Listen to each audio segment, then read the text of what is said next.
साथीहरू हाम्रोतिरको सिँचाइ योजना र यतातिरको सिँचाइ योजनामा कति धेरै फरक छ त।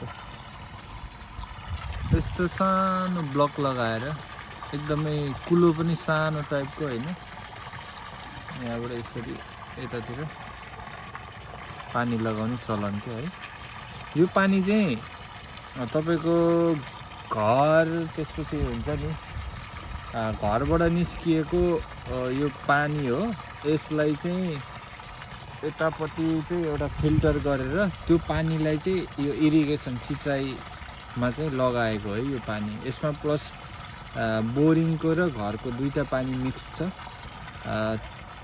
घरबाट निस्केको पानी चाहिँ फिल्टर गरेर अनि यसरी सिँचाइ सुविधामा सदुपयोग गरेको छ है। यतातिर चाहिँ यसरी दिमाग लगाएका छन् है विदेशतिर खेती गर्नलाई है त साथीहरू।